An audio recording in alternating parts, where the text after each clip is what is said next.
Dr. Tracey Regan, who's a principal research scientist sitting on Tanarung country. And Tracey is going to talk to us about her interests, which are very broad, encompassing ecological risk assessment, qualitative applied ecology and decision science. That's her kind of main interest. But for this seminar, she'll discuss her work using decision science to address complex environmental problems. I'll hand over to you. Thanks, Tracey. Thanks, Michelle. I'll just share my screen. You can see that okay? Beautiful. Thank you, Tracey. Okay, thanks very much. Today I'm focusing on how we're using decision science in DELP to address some complex environmental problems. Our goal is really to provide some tools that promote evidence-based decision making and to improve the transparency in how certain choices are made. And we've been working with various groups across DELP on a range of different problems. And in this talk today, I'll walk you through the process that we're using and highlight some of the problems that we've been addressing. The work I'm presenting today is not an individual effort, and I'm really fortunate to work with a very talented group of people with a broad set of skills, so we're able to tackle these difficult problems. So I'd like to acknowledge them here. So let's unpack this complexity a little bit. So while complexity of ecological systems has always existed, in the past we've tended to simplify the problem, and we tended to focus on one or more high-valued species or specific taxon groups. But as our knowledge has evolved over time, there's been a change in emphasis to managing entire systems. And this has brought a recognition that the spatial context matters and the importance of temporal and spatial dynamics. As the impacts of climate change are realised, there's a recognition that the past is not necessarily a good indicator of the future, and that the past benchmarks that we're using may not be relevant, and we need to start rethinking our approach to managing the environment into the future.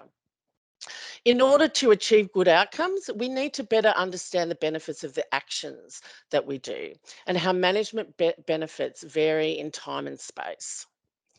To complicate things further, we recognise we can't manage biodiversity in a vacuum, and there's a whole other suite of values that are often competing.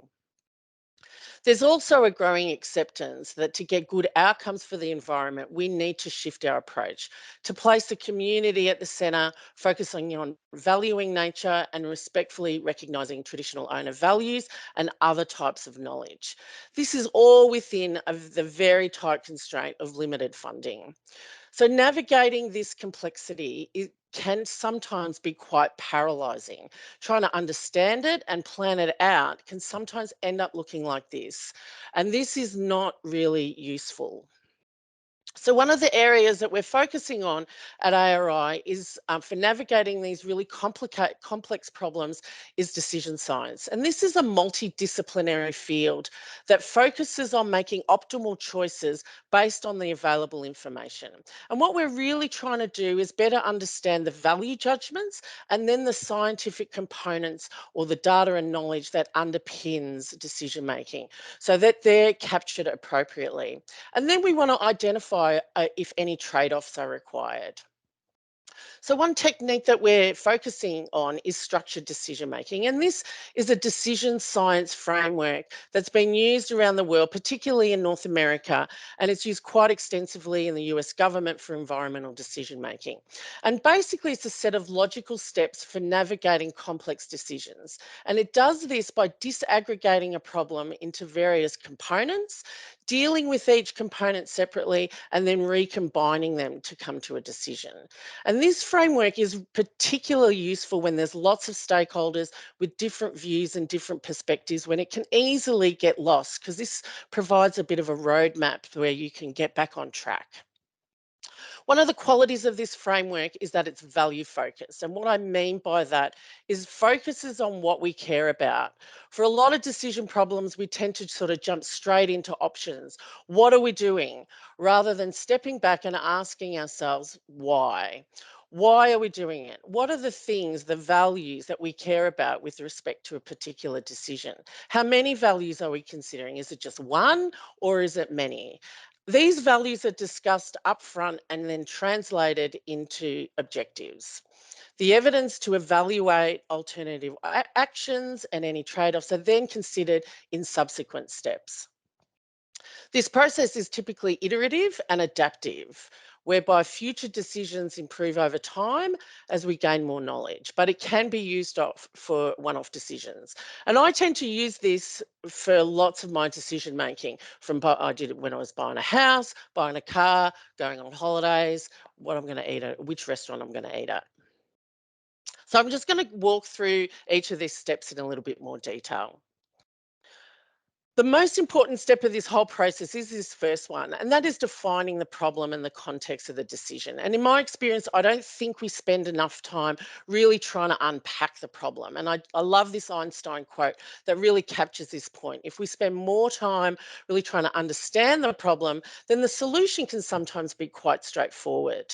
So this step involves understanding who's involved, who's making the decision, who can influence it, and who is impacted by the decision. What's in scope? What are the sticking points? And why have attempts in the past failed? To capture this process, we develop a statement of shared understanding. And this is a document that specifies all the elements of the decision context so that all the relevant parties are on the same page. So if that scope changes, then that statement can be updated. And this is really useful when you've got lots of people involved with different ideas and expectations. The second step focuses on specifying objectives. What outcomes do people want from a particular decision? And these need to be specific, clear, unambiguous, value focused, and measurable. And so here is a typical example. Our objective is to maximise the persistence of species. And for this objective to be measurable, we need to define what we mean by persistence. And this will be partly influenced by the type of information that we can bring to the table. This might be probability of extinction, relative decline, change in habitat, something that we can quantify. Here we have maximise occupied habitat. The important thing here is that the measure needs to have a clear relationship with the fundamental thing that we care about. So in this case, we would need to ask ourselves, is occupied habitat a good measure for species persistence? The third step is the management interventions, and these are the decision options. So for the work that we do, it's typically the on-ground actions, for instance, protection of habitat, fire management, the different forms of pest control, all the management levers that we have. It's also worthwhile when doing this step to do a bit more broader brainstorming rather than only considering the options that we've always done. There might be some new and innovative techniques that are emerging that could be considered, but you need to keep in mind that they need to be realistic so that feasible and operational. When considering the alternative options, it's important to choose options that influence one or more of your values towards meeting those objectives. If they don't influence your objectives, then they won't be you won't be able to choose between them, and you'll have wasted your time. So we also recognise that some alternatives may be beneficial for some values while impacting negatively on others, and that's okay because that can be dealt with in the trade-off process. The step 4 is estimating consequences. And the purpose of this step is to estimate the expected outcomes of those management options towards meeting the objectives. And this is where the science comes in, where we bring together the evidence, the data, knowledge, models, all of our different tools. And as scientists, this is where we spend most of our efforts. But the difference here is that we frame that evidence so that it links directly to the alternative options we're considering and how they perform with respect to the objectives that we defined in step 2. So this might mean that we've got to do a little bit of back and forth between the evidence and the measure we use to link to our objectives. Another important thing to point out here is that this framework doesn't require a lot of data to work. It's great if we have good data because that means our decision will be more evidence-based, and that's what we want. But we use whatever available information and knowledge that is available. And sometimes that means we need to be creative and elicit judgments from experts in place of empirical data.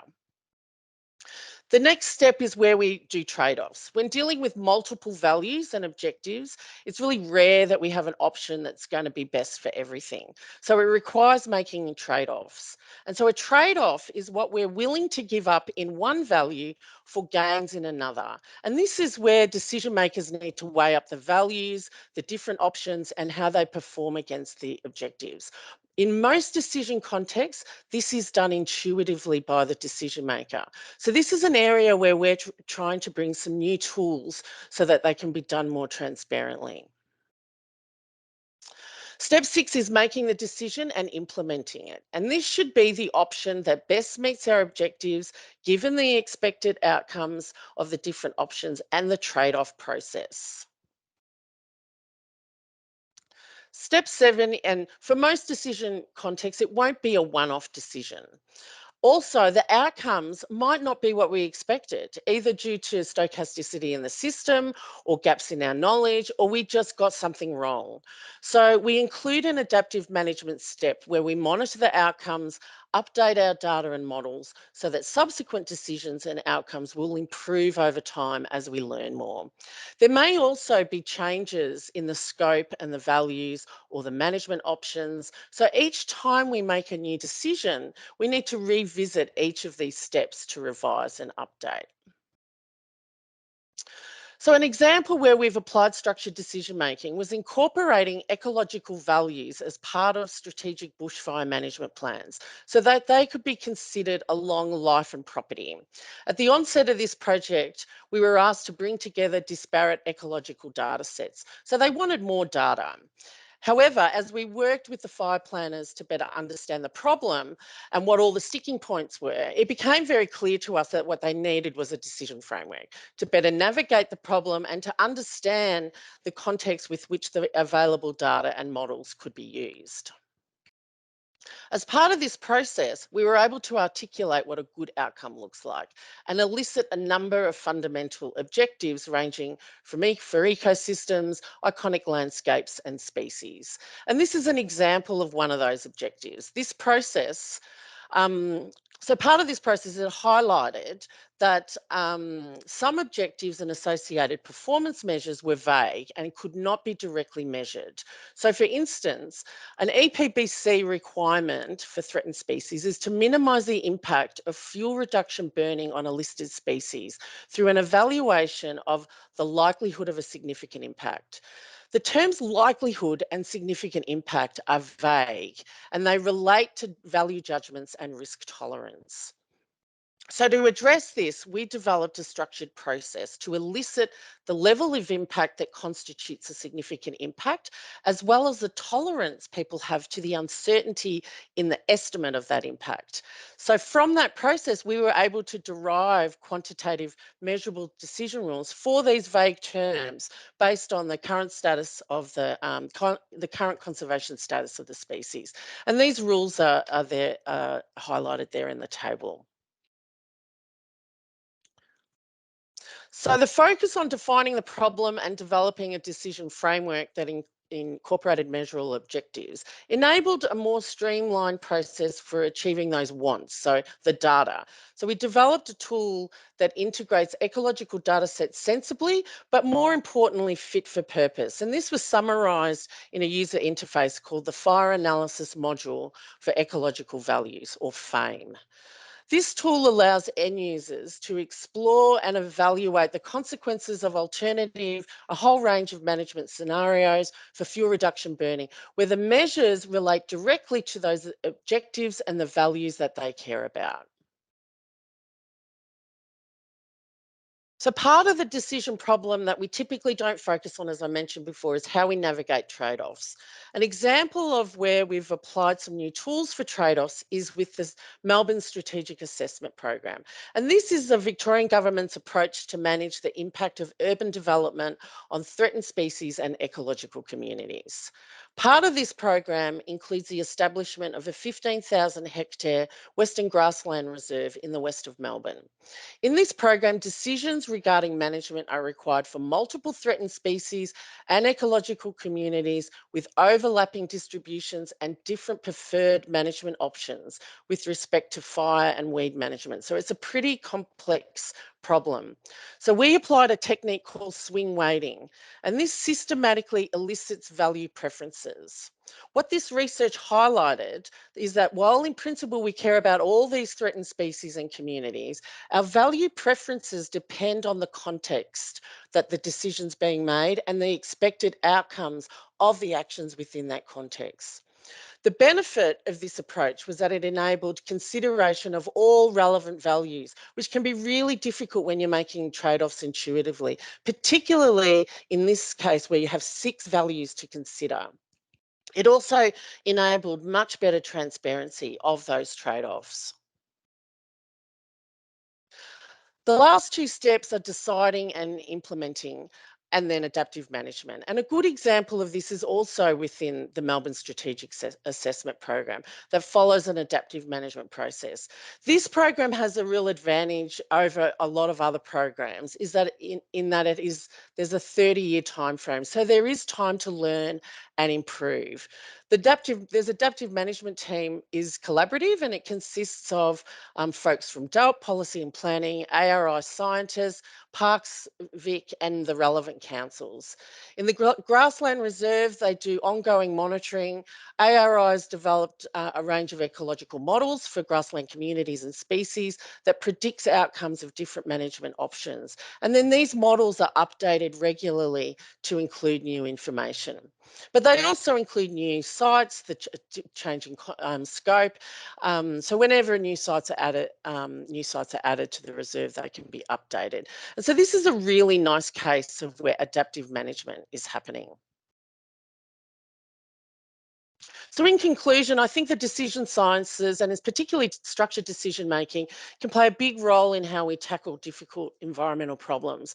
And I found it really useful tool, especially when combined with a participatory approach when there are multiple stakeholders. Some of the benefits of this approach includes that it helps navigate that complexity in a structured way. So if we get lost in all of the detail, we can just easily get back on track with this process. So which bit of the process are we up to? It's a process that promotes transparency, which will lead to better accountability. It also helps to ensure all values are considered, which gives us the potential to find win-win solutions. If we don't consider if we're not considering all values, we'll be blind to any benefits that options may that different options may have for them.